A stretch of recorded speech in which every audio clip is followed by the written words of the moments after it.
G'day, Tragic here, and oh wait, we are not actually playing more Arkham Horror because we got something even better. Bon bon. Bon bon. It's another What's in the Box, and this time of course I'm doing it on the floor because my table is covered in crap. Now this is the one that was I told you about last time. Last of my mid-year splurge, so I won't be getting any more for a while. I do know what this is, and I'm very excited.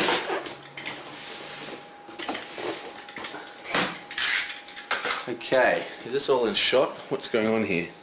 Yep. Oh.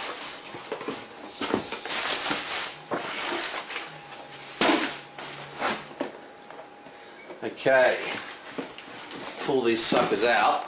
Oh.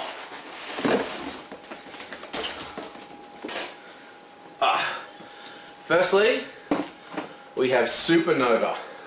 Now, this is a fantastic game that I've played a few times. Oh, maybe 5 years ago or something, four years ago, ages ago. But this is one of those games before Kickstarter was around, that was invented by an avid board game fan. It's basically a print-to-play game that's been released as a board game, and it's fantastic. It's taken me a long time to track down a copy of this.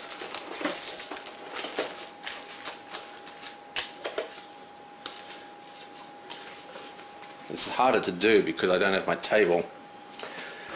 Okay, so you have a number of aliens and they have all their secret stuff, and these are like, you know, little private areas, kind of Dune-like, and they're very cool.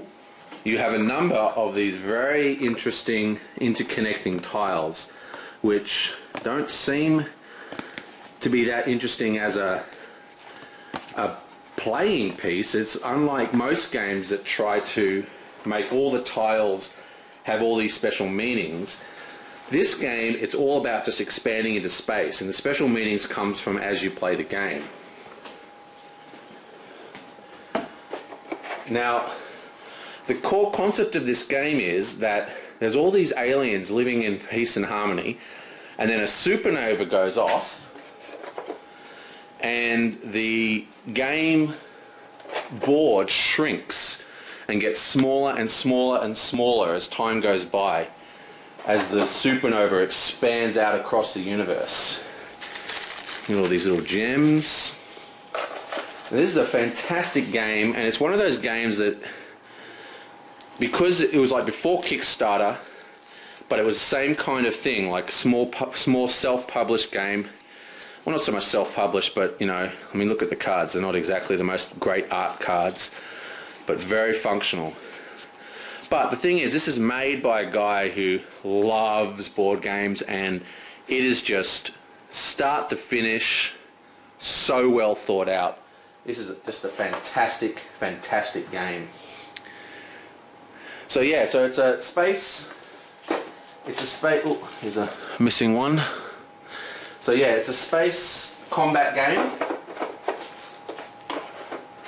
Got to figure out how to pack this all up again now. About dwindling resources as the gigantic universe gets smaller and smaller and smaller as the huge big explosion happens. Really, anyway, as you can see, it's just so much stuff. You've got text trees, weapon trees, whole bunch of these fancy things. This is just, I mean, this is a really, really good game.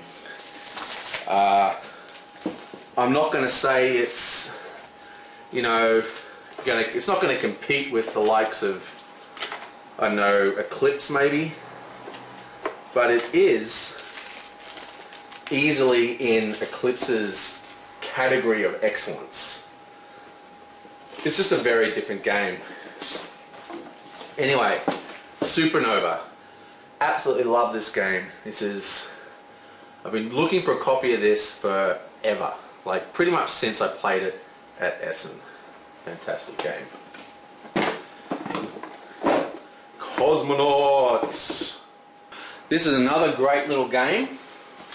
Another space themed game. This is a programmable game. And what I mean is it uses a mechanism where you program the movement into the character pieces, like Robot Rally or whatever, except it's a little more imaginative than robots. What it is, it's a space race, and you're trying to not lose all the pieces, but you're trying to get into orbit around the destination. So it has this fantastic board. Let me get that in shot.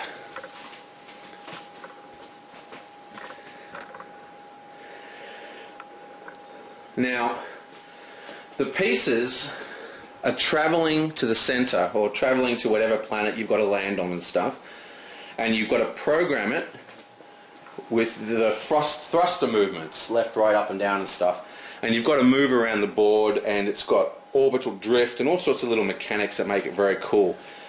Now, this is a particularly good game for non-board game players and for playing solo, because there isn't a huge amount of player interaction. It's basically a race. And I find that race games are very good for non-board gamers because it allows them to play in a semi-competitive level without having to freak out and worry about whether, you know, getting beaten by their opponents.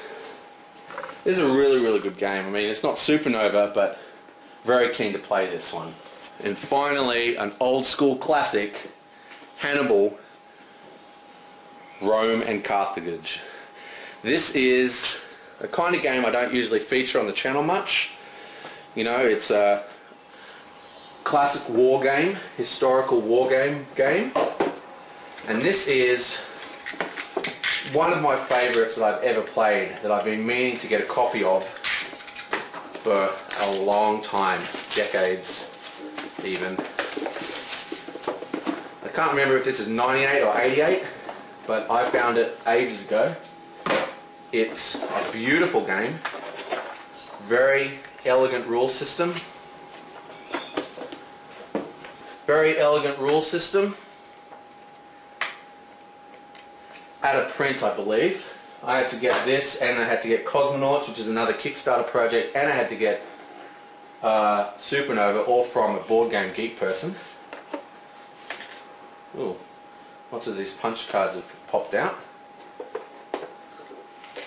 Now it has this great puzzle piece player map.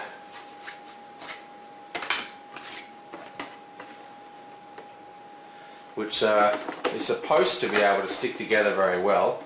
We'll have to see that in action. It gets quite large on the table when it's set up, but you can kind of see the quality of this board.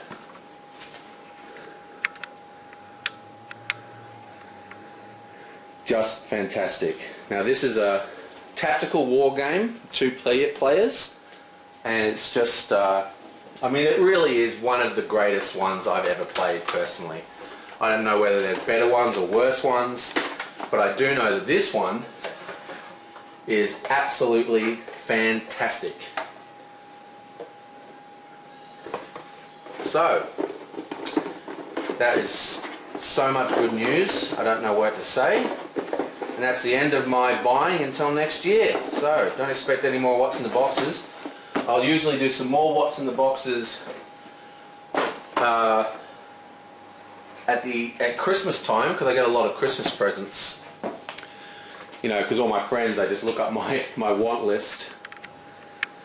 I hope all this has been in shot. Hannibal, Cosmonauts and Supernova.